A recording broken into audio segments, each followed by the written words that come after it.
আমার প্রিয় ছাত্ররা, আশা করি সবাই সুস্থ আছো। আজকের অনলাইন ক্লাসে তোমাদের সঙ্গে যেটাই আলোচনা করব সেটা হলো বৃত্তস্থ কোণ সম্পর্কিত উপপাদ্য। ক্লাস 10-এর চ্যাপ্টার নাম্বার 7।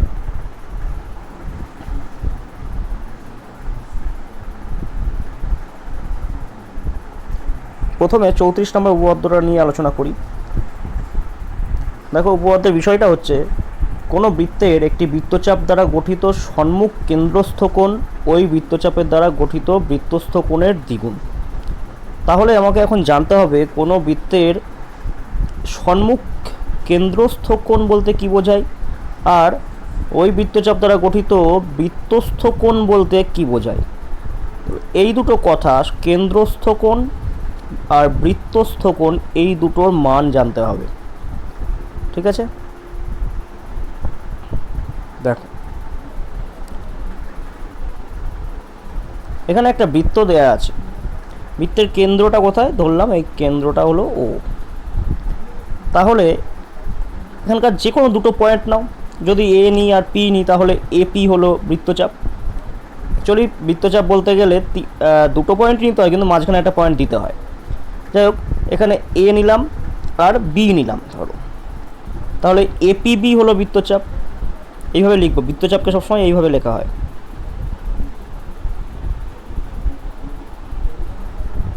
তো এই এপিবি বৃত্তচাপ দ্বারা যদি এই পরিধির দিকে, মানে এই এর এপিবির উল্টো দিকে যে পরিধির দিকে যে কোনো একটা বিন্দু আমি নিয়ে নিই, সেই বিন্দুটার সঙ্গে এ আর এদিকে বি জুড়ে দিলাম, তাহলে যে কোণটা হলো এটা হলো বৃত্তস্থ কোণ বা পরিধিস্থ কোণও বলা হয়। আর এই পয়েন্ট দুটোর সঙ্গে যদি এই কেন্দ্রটাকে জুড়ে দিই তাহলে কেন্দ্রে কোণ তৈরি হয়ে যাচ্ছে, এই কোণটাকে বলা হয় কেন্দ্রস্থ কোণ। একইভাবে কেউ যদি মনে করে আমি পিবিসি বৃত্তচাপ নেব, সেক্ষেত্রে পির সঙ্গে আর পি আর সিটাকে ধরতে হবে। পি এর সঙ্গে সি এর সঙ্গে এদিকে কোনো একটা পরিধির বিন্দু নেব, তার সঙ্গে জুড়ে দিলাম, তাহলে এই যে কোণটা হলো এটা হলো পরিধিস্থ কোণ। কার সাপেক্ষে? এটা হচ্ছে পিবিসি বৃত্তচাপের দ্বারা গঠিত পরিধিস্থ কোণ বা বৃত্তস্থ কোণ। আর এই ও কেন্দ্রের সঙ্গে পিকে আর সিকে জুড়ে দিলে যে এটা হলো কেন্দ্রস্থ কোণ। কার সাপেক্ষে? পিবিসি বৃত্তচাপের সাপেক্ষে। বোঝা যাচ্ছে? তার মানে দুটো পয়েন্ট, তার সঙ্গে একবার কেন্দ্রটাকে জুড়ে দিলে যে কোণটা পাওয়া যায় সেটা হলো কেন্দ্রস্থ কোণ, আর ওই দুটো পয়েন্ট বাদে পরিধির দিকের যে কোনো বিন্দুকে জুড়ে দিলে যে কোণটা পাওয়া যায় সেটা হলো বৃত্তস্থ কোণ। ঠিক আছে, এখানে দেখো আরও কতগুলো ছবি দেওয়া আছে। এখানে 1 নম্বর ছবিতে, 1 নম্বর চিত্রে যেটা আছে, এ ও বি এই কোণটা কেন্দ্রস্থ কোণ, এপিবি এটা বৃত্তস্থ কোণ। 2 নম্বর চিত্রে এ ও বি কেন্দ্রস্থ কোণ, এপিবি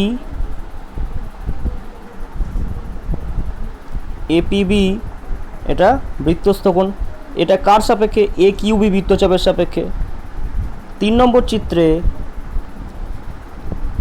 এই যে একটা কোণ তৈরি হয়েছে এ পি কিউ, এটা বৃত্তস্থ কোণ। কার সাপেক্ষে? না এ এস কিউ, এস কিউ এই বৃত্তচাপের দ্বারা। আর এখানে যে কেন্দ্রস্থ কোণটা তৈরি হয়েছে এ ও বি, এটা কিন্তু এ এস বি এই বৃত্তচাপের দ্বারা। এটা কিন্তু একই বৃত্তচাপ নয়। ঠিক আছে, 4 নম্বর চিত্রে এ ও বি একটা কেন্দ্রস্থ কোণ হয়েছে কোন বৃত্তচাপ দ্বারা? এপিবি বৃত্তচাপ দ্বারা। আর এদিকে যে কোণটা তৈরি হয়েছে এপিবি, এটা বৃত্তস্থ কোণ, কিন্তু এটা কিন্তু এপিবি বৃত্তচাপ দ্বারা নয়, এটা এ কিউ বি এই বৃত্তচাপ দ্বারা। ঠিক আছে, যাক এবার উপপাদ্যের মেন বিষয়ে আসি। তাহলে উপপাদ্যটাই বলেছিল কি? বলা ছিল যে তাহলে কেন্দ্রস্থ কোণ আর বৃত্তস্থ কোণ বোঝা গেছে। তা বলা হচ্ছে যে কেন্দ্রস্থ কোণটা বৃত্তস্থ কোণের দ্বিগুণ হবে, কেন্দ্রস্থ কোণটা বৃত্তস্থ কোণের দ্বিগুণ হবে। তার মানে যেটা দাঁড়াচ্ছে এইখানে ধর আমি এখানে একটা কেন্দ্রস্থ কোণ দেখাই,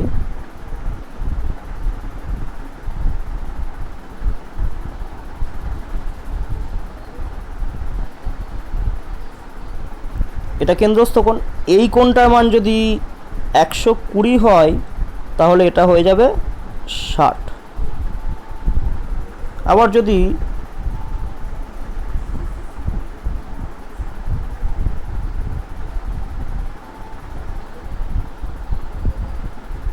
এই কোণটার মান 130 হয় তাহলে এটার মান হয়ে যাবে 65, ঠিক অর্ধেক, মানে বৃত্তস্থ কোণটা হয়ে যাবে অর্ধেক, কেন্দ্রস্থ কোণটা হয়ে যাবে দ্বিগুণ। বোঝা গেছে? এবার এটা প্রমাণ করতে হবে।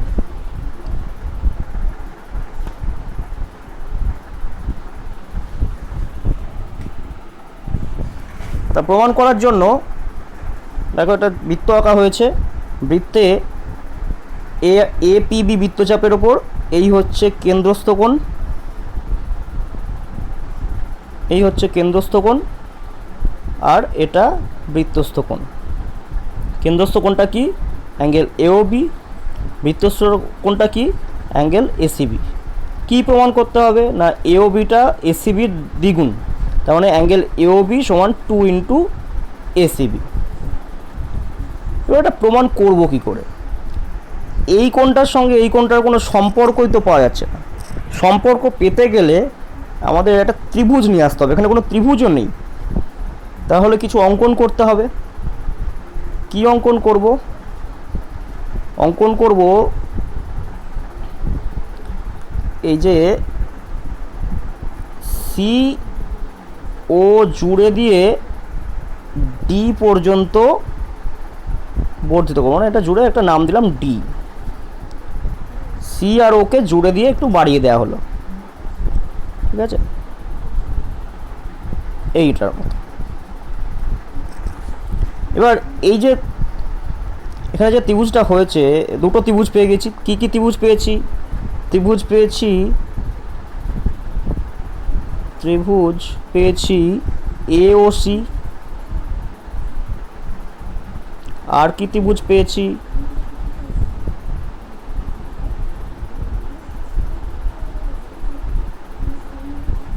আর কি ত্রিভুজ পেয়েছি?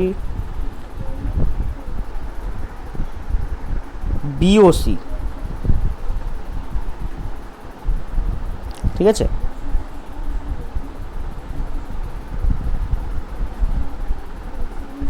সরি, এবার প্রথমে আসি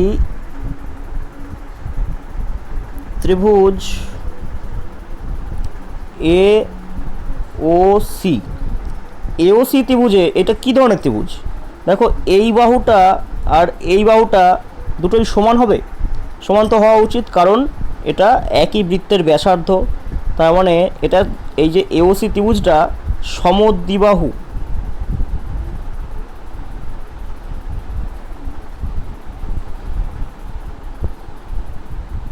লেখাটা একটু ভালো হচ্ছে না, খারাপ হয়ে যাচ্ছে।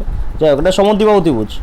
তার সমদ্বিবাহু ত্রিভুজের এই কোণ দুটো সমান হয়, ভূমি সংলগ্ন কোণ দুটো, মানে সমদ্বিবাহু যে দুটো সমান বাহু তার সংলগ্ন কোণ দুটো সমান হয়। তার মানে কি জানতে পারলাম? O C A angle O C A equals to angle O A C, OAC, এই কোণ দুটো সমান। আবার অ্যাঙ্গেল এই যে এই কোণটা, এটা একটা বহিস্থ কোণ, মানে অ্যাঙ্গেল এওডি ইকুয়ালস টু বহিস্থ কোণ। আমরা ক্লাস 8-এর উপপাদ্য ছিল যে অন্তস্থ বিপরীত উপপাদ্যটা কী ছিল? কোনো ত্রিভুজের দুটো কোণের সমষ্টি বহিস্থ কোণের সঙ্গে সমান হয়। তার মানে angle AOD equal to angle OAC plus angle OC A. ঠিক আছে? আবার দেখো এই যে কোণ দুটো তারা তো সমান, তার মানে ইকুয়ালস টু, আচ্ছা নেক্সট পেজে লিখি।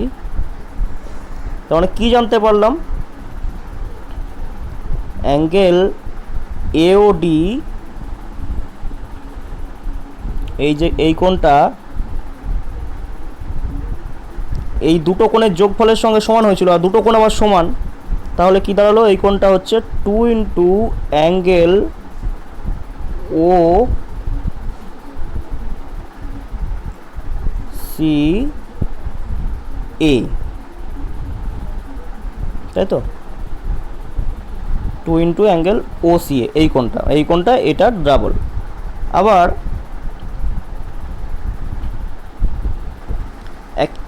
এই দিকে আসি, এই যে ত্রিভুজটা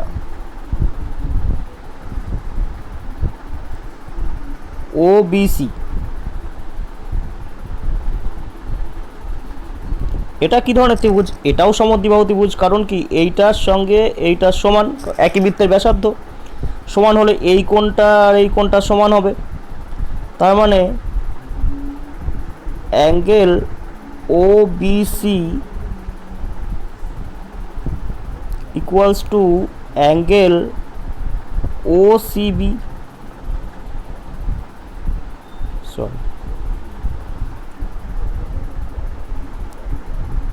অ্যাঙ্গেল ও বিসি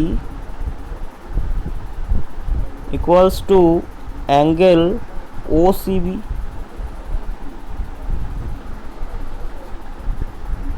তাহলে একইভাবে এই কোণটা কি হবে, এই কোণটা তো আবার এই দুটো কোণের যোগফলের সঙ্গে সমান, তার মানে এইটা দুটো সমান যেহেতু, সুতরাং এটা লিখে দিতে পারি আগেরটার মতো করেই, অ্যাঙ্গেল বিওডি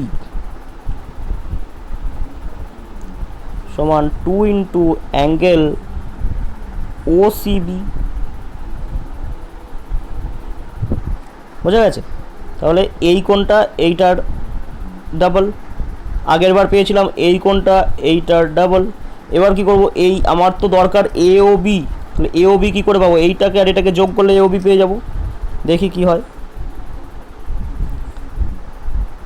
তাহলে অ্যাঙ্গেল এ ও বি সমান তো এইটা ছিল, এ ও বিকে আমি বলতে পারি এত angle A O D plus angle BOD, আবার এওডির জায়গায় কি লিখবো, এওডির জায়গায় হচ্ছে 2 into angle O C A plus, আর বিওডির জায়গায় কি লিখবো, বিওডির জায়গায় লিখবো 2 ইন্টু ও সি বি। তাহলে নেক্সট লাইনে এবার 2 কমন নেওয়া যাবে,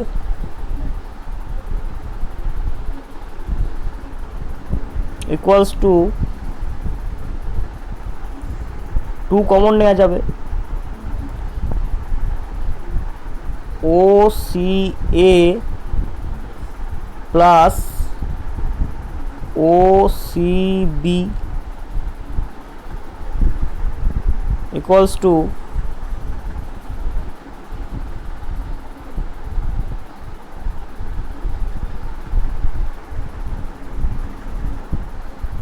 কী ছিল, তার মানে অ্যাঙ্গেল এ ও বি, বাঁদিকে লিখছি A O B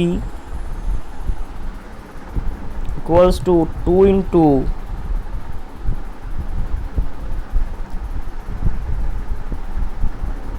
angle O C A plus angle O C B.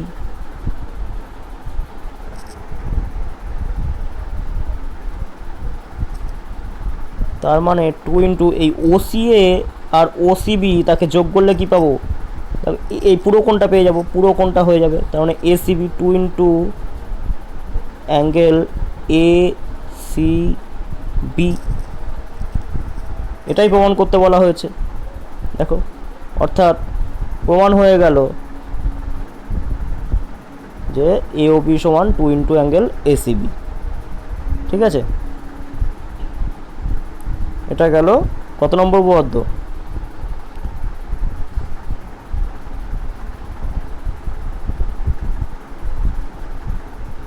34 নম্বর উপপাদ্য হলো।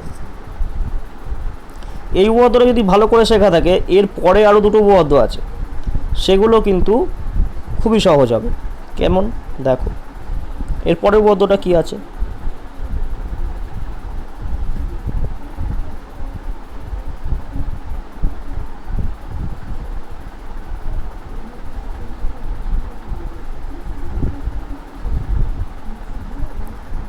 পঁয়ত্রিশ নম্বর উপপাদ্য দেখো, বলা হচ্ছে একই বৃত্তাংশস্থ সকল কোণের মান সমান। অর্থাৎ প্রমাণ করতে হবে এই কোণটা আর এই কোণটা সমান হবে। তো এই কোণ দুটো সমান হবে, এই কোণ দুটোর মধ্যে সম্পর্ক তৈরি করতে গেলে একটুখানি অঙ্কন করে নিতে হবে। কি অঙ্কন করব? এখানে কেন্দ্র আছে, এ ও আর বি ও যুক্ত করে নেব। তাহলে এখানে একটা কেন্দ্রস্থ কোণ তৈরি হয়ে গেল। এই কেন্দ্রস্থ কোণ হওয়াতে দেখো, এই যে বৃত্তচাপটা, নাম দিয়ে দিই পি, তাহলে এপিবি বৃত্তচাপের ওপর কেন্দ্রস্থ কোণ হয়ে গেল এও বি। পরিধিস্থ কোণ এটাও এপিবি বৃত্তচাপের ওপর আছে, এটাও এপিবি বৃত্তচাপের ওপর আছে। তাহলে আমরা বলতে পারি অ্যাঙ্গেল এও বি সমান 2 ইন্টু অ্যাঙ্গেল এসিবি। আবার একইভাবে বলতে পারি অ্যাঙ্গেল এওবি সমান 2 ইন্টু অ্যাঙ্গেল এডিবি।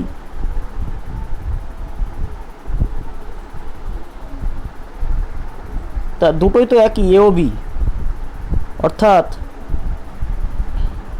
সুতরাং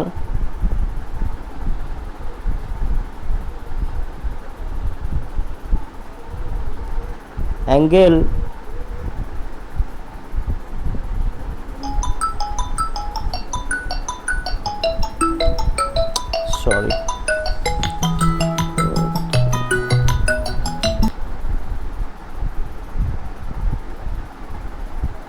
সরি একটু অসুবিধা হয়ে গেল। যাক, সুতরাং angle ACB equals to angle ADB. এটাই বলব, কারণ দুটোই এইটার সঙ্গে সমান, মানে এইটার অর্ধেক আর কি। ঠিক আছে, নেক্সট এর পরের উপপাদ্যটা দেখো। পরের উপপাদ্যটা হচ্ছে অর্ধস্থ কোণ এক সমকোণ। অর্ধবৃত্তস্থ কোণ এক সমকোণ। অর্ধবৃত্তস্থ কোণ বলতে কি? এখানে বৃত্ত আঁকা, একটা বৃত্ত আঁকা আছে, তার একটা ব্যাস দেয়া আছে।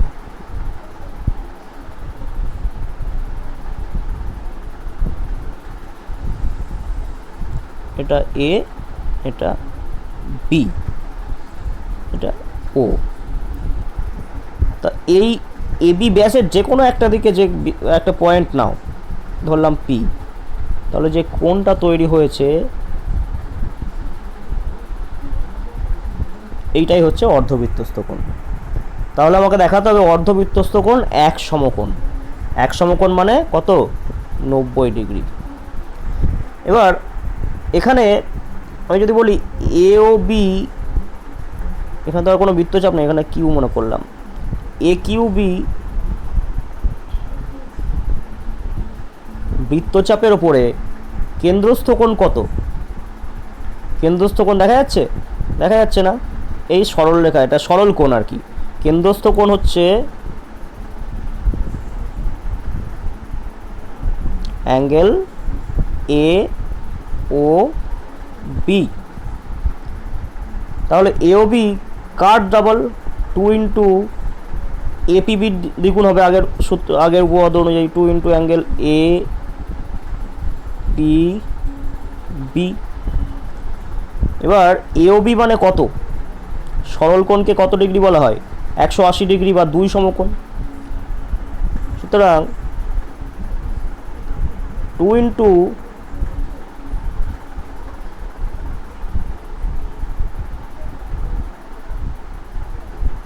ইন্টু অ্যাঙ্গেল এপিবি সমান 2 সমকোণ।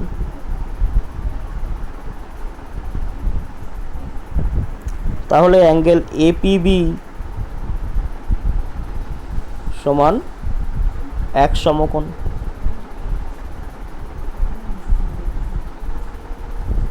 বোঝা গেল? এটাই প্রমাণ করতে হচ্ছে অর্ধবৃত্তস্থ কোণ 1 সমকোণ, তার মানে অ্যাঙ্গেল এপিবি 1 সমকোণ প্রমাণ হয়ে গেল।